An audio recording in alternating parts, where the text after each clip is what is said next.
लगभग सारी दुनिया ही बंद है। जिंदगी की जद्दोजहद में सब कुछ ठप है। लेकिन चाइना के शहर जहां से ये महामारी उठी, वहां के बाजार अचानक से खुल गए हैं। चाइना ने बंद दुनिया के बंद बाजारों में अपने बाजार खोल दिए हैं। दुनिया चाइना के ऊपर इल्जाम लगा रही है कि वो बंद कारोबारों में अपना कारोबार खोलकर मोटा मुनाफा कमा रहा है। एक रिपोर्ट के मुताबिक चाइना ने कोरोना के नाम पर जितना कारोबार किया वो आंखें खोल देने वाला है। कहने वाले कह चुके हैं कि चाइना ने सुपर पावर बनने के लिए अपनी चाल चल दी है। चाइना ने तकरीबन 2.5 लाख मास्क और अपनी वेंटिलेटर, इसके साथ साथ अपनी मेडिकल टीम भी ईरान को बेचकर मुनाफा कमा रहा है। वहीं इटली को 1000 ventilator, 2 million mask, 1 lakh respirator, 20,000 protective suits Italy को बेचकर मोटा मुनाफा कमा चुका है। कोरोना वायरस से लड़ने के लिए N95 रेस्पिरेटर की जरूरत पड़ती है। दुनिया में तकरीबन 70% N95 मास्क चाइना की कंपनियां बनाकर पूरी दुनिया को भेज रही हैं। चीन के बंद बाजार दुनिया के लिए खोल दिए गए हैं। कारोबार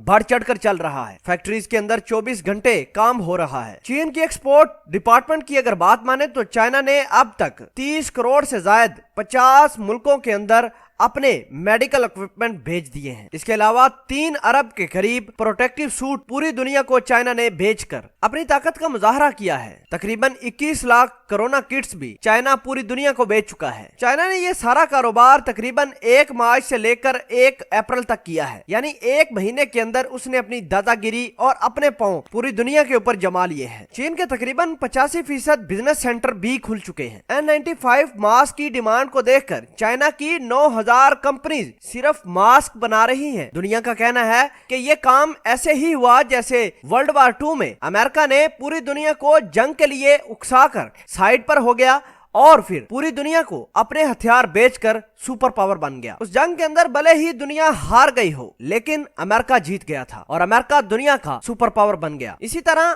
दुनिया का ये मानना है कि चाइना ने बायोलॉजिकल वार शुरू करके पूरी दुनिया को साइड पर करके अपने कारोबार खोलकर पूरी दुनिया पर अपना सिक्का जमा लिया है। दुनिया का मानना है कि वक्त अब बदल चुका है। वक्त ने ऐसी करवट ली कि अब मौका चाइना के पास है सुपर पावर बनने का। इसके अलावा चाइना के मेडिकल एक्सपर्ट्स ने एक बड़ा दावा किया है। उनका कहना है कि कोरोना वायरस करेंसी के ऊपर तकरीबन 4 दिन तक जिंदा रह सकता है। हालांकि चाइनीज मेडिकल एक्सपर्ट्स का यह मानना है कि यह वायरस बार बार हाथ धोने, ब्लीच का इस्तेमाल करने या फिर सैनिटाइजर से हाथ धोने से मर जाता है। एक्सपर्ट्स का मानना है कि दुनिया को अब करेंसी नोट्स के ज्यादा इस्तेमाल से बचना होगा, क्योंकि ये नोट्स कई इंसानों के हाथों से गुजर कर आपके पास आते हैं। वर्ल्ड बैंक ने इस तमाम तर सिचुएशन को देखकर ऑनलाइन ट्रेडिंग का फैसला किया है और अपना सारा का सारा कारोबार रुपए और करेंसी से उठाकर डिजिटल कर दिया है और दुनिया को भी ऐसा करने के लिए कहा है। वर्ल्ड बैंक ने एक वीडियो कॉन्फ्रेंस के जरिए दुनिया को कहा कि आप अपने डेबिट और क्रेडिट कार्ड इस्तेमाल करके दुनिया के साथ लेन देन कर सकते हैं और यही बेहतरीन तरीका है। और साथ ही वर्ल्ड बैंक ने दुनिया को ऑनलाइन फ्रॉड से बचने के लिए एहतियात बरतने का भी कहा है। क्या चीन ने अपनी चाल सुपर पावर बनने के लिए चल दी है या नहीं? कमेंट सेक्शन में अपना भी इजहार ख्याल जरूर पोस्ट करना।